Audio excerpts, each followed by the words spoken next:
यश बाबू news, खबरें superfast. यश बाबू news. आज गांव रामचरण माजरा में मारा हरियाणा हरा भरा हरियाणा अभियान के तहत गांव में पौधारोपण करके शुरुआत की गई। इस कार्यक्रम का शुभारंभ कुरुक्षेत्र लोकसभा क्षेत्र से सांसद नायब सैनी ने किया।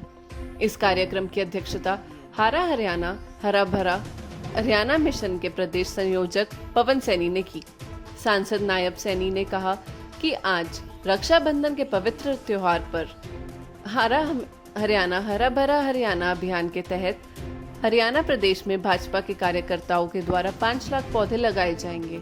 उन्होंने कहा कि यह कार्यक्रम 3 अगस्त से लेकर पूर्व प्रधानमंत्री अटल बिहारी के पुण्यतिथि तक यह कार्यक्रम चलेगा। उन्होंने कहा कि हरियाणा सरकार प्रदेश में 20% वन क्षेत्र बढ़ाने की कवायद में जुटी हुई है। इसी मुहिम का साथ देने के लिए भाजपा ने भी कदम बढ़ाया है। भाजपा की ओर से प्रदेश भर में 5 लाख पौधे लगाए जाएंगे। शहर से लेकर गांव और बूथ स्तर तक हरा हरियाणा हरा भरा हरियाणा मिशन के तहत पर्यावरण को स्वच्छ रखा जाएगा। सांसद नायब सैनी ने कहा कि दूषित वातावरण को स्वच्छ बनाने के लिए पौधारोपण करना अति आवश्यक है, इसलिए अधिक से अधिक पौधे लगाने का संकल्प लेना चाहिए ताकि बढ़ते प्रदूषण पर काबू पाया जा सके। देखिए, आज रक्षाबंधन का महापर्व है। भाई बहन के पवित्र प्रेम के त्यौहार आज है। उसकी मैं पूरे प्रदेशवासियों को देशवासियों को बहुत बहुत बधाई और शुभकामनाएं देता हूँ।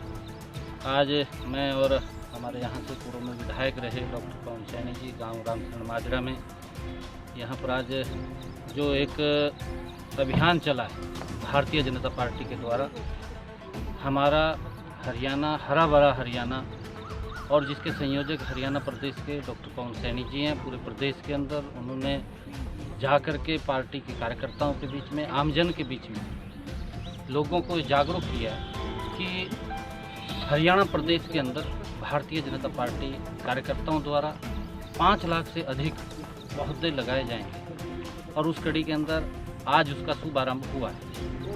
आज यहाँ ग्राम रामचरण माजरा में आज रक्षाबंधन के दिन से लेकर के ये हमारे देश के यशस्वी पूर्व में प्रधानमंत्री रहे आदरणीय अटल बिहारी वाजपेयी जी, उनके जो निर्वाण दिवस है उस तक ये अभियान चलेगा। और इस अभियान के अंदर लगभग हरियाणा प्रदेश के अंदर 5 लाख से अधिक पौधों वो लगाए जाएंगे हमारा हरियाणा हरा भरा हरियाणा योजना के तहत।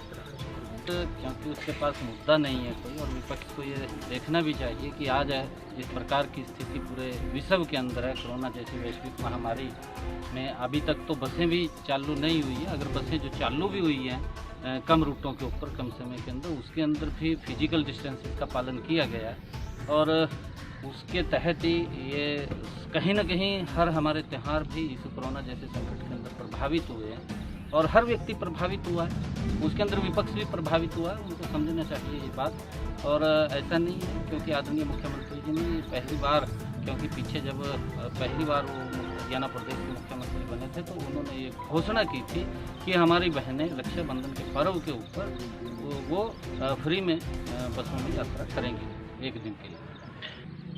नहीं, देखिए, वहाँ पर जिस व्यक्ति ने वो गलत कार्य किया है, कुकृत्य किया है, उसके खिलाफ सख्त कार्रवाई भी हो रही है और ऐसा नहीं है, उस व्यक्ति को पकड़ा भी गया और जो भी दोषी है किसी को नहीं बख्शा जाएगा उसके अंदर, क्योंकि प्रशासन ने और पुलिस ने भी बड़ी मुस्तैदी से उन लोगों को गिरफ्तार भी किया। देखिए, क्योंकि आदरणीय प्रधानमंत्री नरेंद्र मोदी जी की जो एक सोच है कि हमने किसान की आय को दोगुना करना है, ये पहली बार है कि कोई सरकार ये बनी है 2014 के बाद से हरियाणा में मुख्यमंत्री मनोहर लाल जी के नेतृत्व में और देश में नरेंद्र मोदी जी के नेतृत्व में जो सरकार बनी है उसकी ये प्राथमिकता है कि हमने किसान को मजबूत करना है, किसान की आय को दुगना करना है और उसको लेकर के 2022 तक का वो टारगेट रखा गया।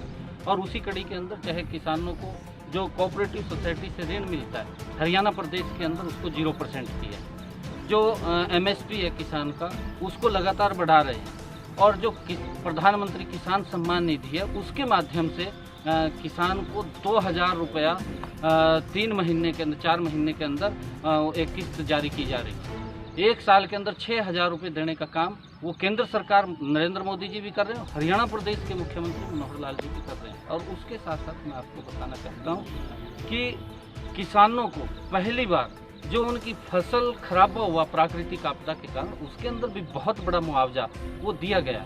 प्रधानमंत्री फसल बीमा योजना के माध्यम से किसान को सुरक्षित किया गया, ताकि अगर उसकी इनकम कम होती है तो उसकी भरपाई का काम वो बीमा कंपनी करेगी। और उसके साथ साथ आदरणीय मुख्यमंत्री मनोहर लाल जी ने तो हरियाणा के अंदर जो फसलों का भावांतर भरपाई दी है, उससे भी किसान को मजबूती मिली है।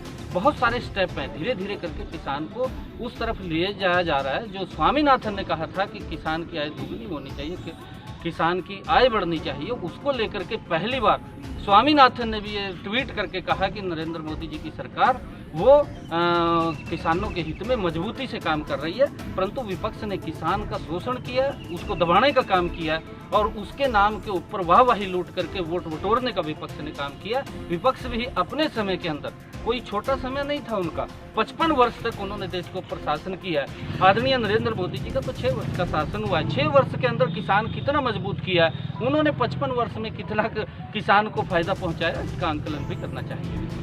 ऐसा पहली बार है कि आदरणीय मुख्यमंत्री जी ने अभी भी हरियाणा के अंदर रक्षाबंधन के पर्व के ऊपर ये घोषणा की है कि 10 कॉलेज और पीछे भी 22 गर्ल कॉलेज हरियाणा के अंदर वो किए थे और जो अब चालू भी हो गए हैं। और उसके साथ साथ और भी को एजुकेशनल कॉलेज थे, जो लगभग 36 कॉलेजों के करीब में पहली बार मनोहर लाल जी की सरकार ने इतनी भारी संख्या के अंदर कॉलेजों का निर्माण किया था कि हमारी बेटियाँ 10 किलोमीटर से ज़्यादा वो कहीं पर भी पढ़ने के लिए ना जा सकें, उनको उसी प्रीति के अंदर कॉलेज मिलेगा।